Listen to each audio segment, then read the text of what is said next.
The Wild Swans. There was once a king who had 11 handsome sons and a beautiful daughter called Ellie. Ellie and her brothers couldn't have been happier. Their father loved them dearly and gave them everything they wished for. Then one day everything changed. The king took a new wife who was wicked and jealous. She was so jealous that she sent Ellie to live far away and turned the 11 princes into wild swans and banished them from the kingdom. The years passed and the king sent his wife to bring Ellie home. The queen was furious when she saw the princess, for she had grown into a beautiful woman. The wicked queen was determined that the king should not see Ellie's beauty, so she rubbed dirt all over her face and hair. When the king was presented with this ragamuffin, he would not believe that it was his beloved daughter. Poor Ellie was thrown from the palace and the wicked queen cackled with glee. Ellie wandered day after day in search of her 11 brothers. The first person she saw was an old woman collecting wood in the forest. "Have you seen 11 princes?" Ellie asked.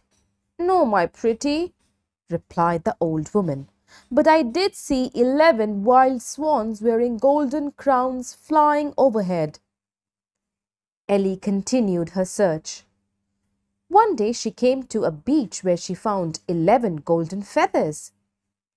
"Surely this must be a sign," she thought, remembering the old woman's words. She decided to wait to see what happened. Ellie lay down on a bed of sand until the sun began to set, and she heard the flap of giant wings. Then, suddenly, 11 wild swans landed on the seashore beside her.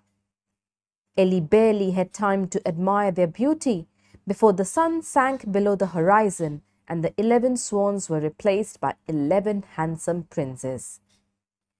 Ellie and her 11 brothers were overjoyed to be together once more. Quickly the brothers described what the wicked queen had done to them. Ellie listened to her brothers' tale. They were doomed to take the form of swans while the sun was up, but as soon as the sun set, they became princes once more. This meant that every sunset they must be on land, otherwise they would fall from the sky and surely die. Not only had the wicked queen done this, but she had also banished them to an island far across the great sea. They were only allowed to return to their own kingdom for 11 days each year. The journey they had to make to and from the island was long and dangerous. There was only one tiny island to stop at along the way, so the princes had to make sure they reached this place before sunset. Otherwise, they would return to their human forms and drop from the sky and drown. The 11 swan princes were due to return to their island in the sea the very next day.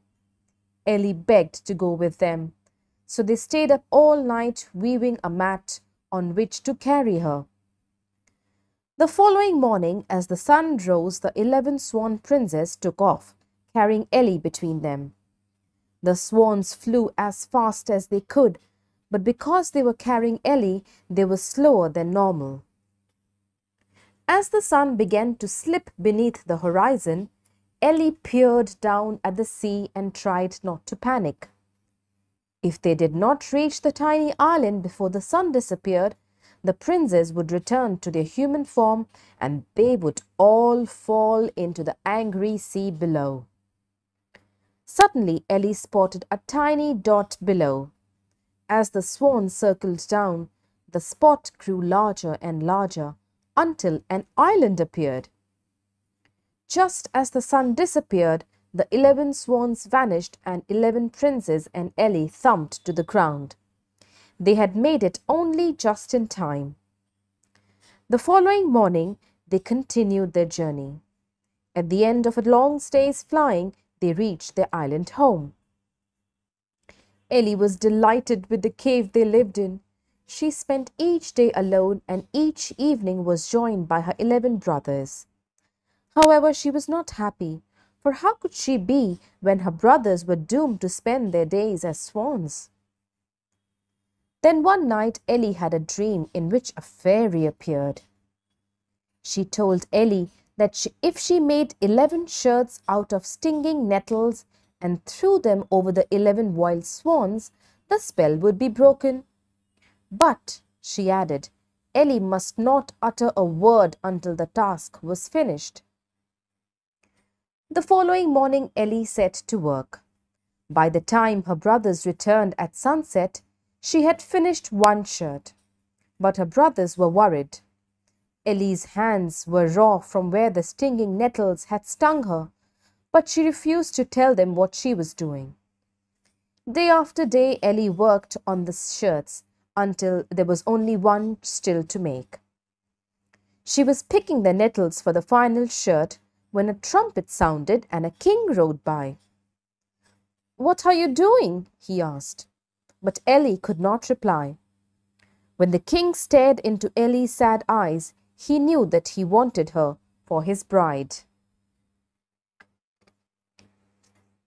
Thinking she was rescuing her, the king carried Ellie off to his palace. His servants followed behind carrying Ellie's belongings, including the nettles and shirts. At the palace, the king put Ellie's things in a tower and gave her a key so that she could go there at any time. Shortly afterwards, the king married Ellie and made her his queen.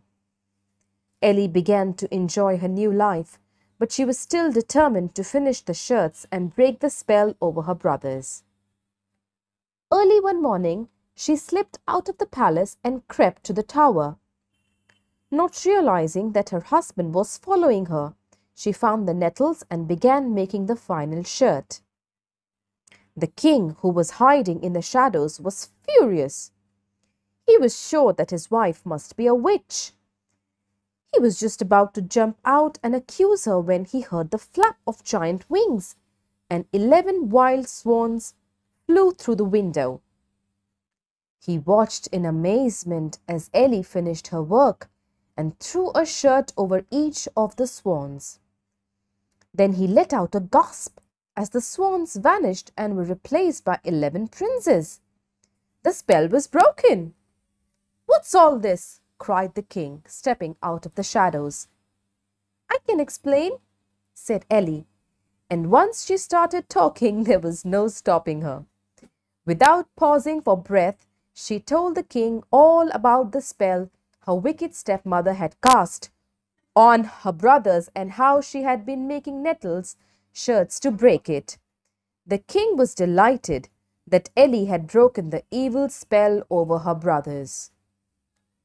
"You must all live with us in the palace," he told the 11 princes. And so they did, until one by one they each found a bride of their own. The end.